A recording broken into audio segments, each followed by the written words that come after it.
Moscow, June the 24th, 1945. Hitler is defeated and dead by his own hand. The Soviets celebrate a victory won at appalling cost. They are waiting for Stalin. Generalissimo Stalin.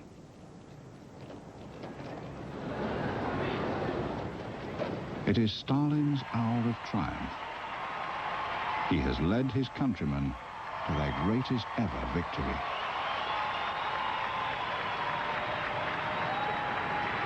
His armies have liberated millions from Nazi rule. And he, Joseph Stalin, has been the architect of victory. The master strategist, or so his people believe. But Stalin's most devastating victory by far has been his annihilation of the truth. Germany, 1933. Hitler becomes Reichskanzler and goes public with his plans. He rails against England, France, and the Slavs. Eastern Europe, he says, is infested with inferior peoples, while the Germans, a superior race, are suffocating for lack of Lebensraum, living space. He calls for seizure of the rich Slavic lands, together with a culling of their race, and enslavement of the Slavic peoples by the 1,000-year Reich. For the second time in a generation, the fatherland resounds to the tramp of jackboots. The Soviet General Staff considers war inevitable and readies its forces. It will be a new breed of war. Swift armored units will determine victory, predicts Marshal Tukhachevsky, Deputy Defense Minister.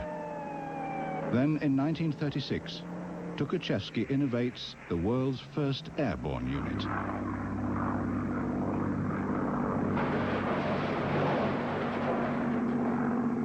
Together with his staff, Tukhachevsky firms up his plans. But Stalin has other plans. He will provoke a war between Hitler and the West, while conserving his own forces to step in and pick up the pieces.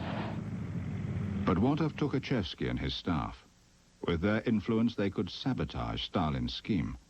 So, with Defense Minister Voroshilov, Stalin consigns to history Tukhachevsky and his staff. Moscow, 1937. The Soviet people learned from the headlines of a military conspiracy. High-ranking traitors have confessed all. We are grateful to the NKVD for uncovering the snake pit of spies and murderers. Fascist hirelings must be wiped out, to be shot as mad dogs. Former Deputy Chief Military Prosecutor Boris Viktorov. That conspiracy was allegedly headed by the first Deputy People's Commissar for Defense, Marshal of the Soviet Union, Mikhail Nikolaevich Tukhachevsky, and a large number of responsible and high-ranking Red Army officers. It turns out that practically the entire main military council, the brains of the Red Army Officer Corps, was branded among the conspirators. Out of the 108 members of the military council, 98 of them were arrested and shot. 3 of the 5 top commanders are executed. Then 90% of the military council. Marshal Tukhachevsky is tortured so brutally that his interrogation records are blood-spattered. One of Marshal Blucher's eyes is plucked out and offered to him. Most family members of arrested officers are executed or imprisoned. Their children are put into orphanages. The youngest will never learn their names or the names of their parents. Altogether, 43,000 senior officers are executed in Stalin's purge. Alexander Samsonov, historian. 43,000 officers.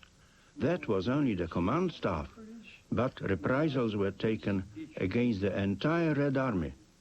From 1937 to 39, about 3.5 to 4 million soldiers were purged. Most of them were worked to death in the labor camps. No army in the history of war has sustained such losses as those inflicted on the Red Army in peacetime by its own commander-in-chief. Der Führer is delighted by Stalin's unexpected gift. Stalin, he observes, is a hell of a fellow and beastly cruel. When I conquer Russia, I'll put Stalin in charge, Hitler says. No one knows better than Stalin how to handle the Russians. Mussolini, Hitler's junior partner, is also impressed. Stalin is a closet fascist, he says, one of our staunchest allies.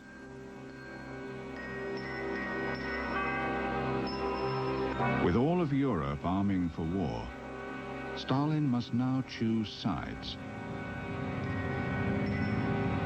England and France appear weak-willed and unready.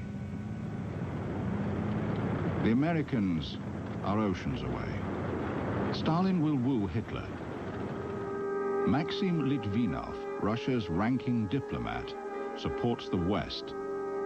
Stalin discards him and chooses Vyacheslav Molotov to make overtures to Berlin. Success. Joachim von Ribbentrop, Nazi foreign minister, comes to Moscow. The deal is struck.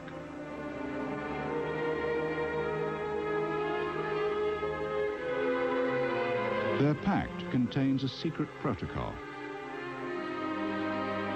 The protocol is a sweetener for Stalin. Soviet-German non-aggression pact. Russo-German pact signed. Hitler has gained through skillful diplomacy what might otherwise have required force of arms. He has secured his Eastern Front. Now his destiny beckons him to war, to Poland.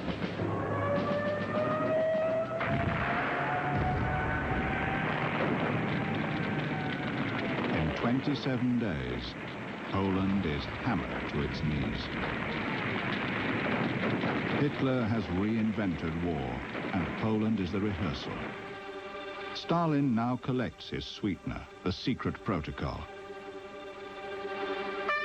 In the border town of Brest, Russian and German commanders meet to partition Poland.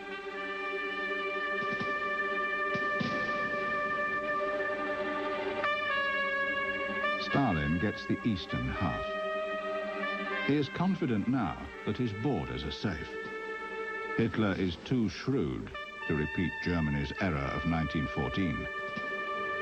Hitler will never fight a two-front war.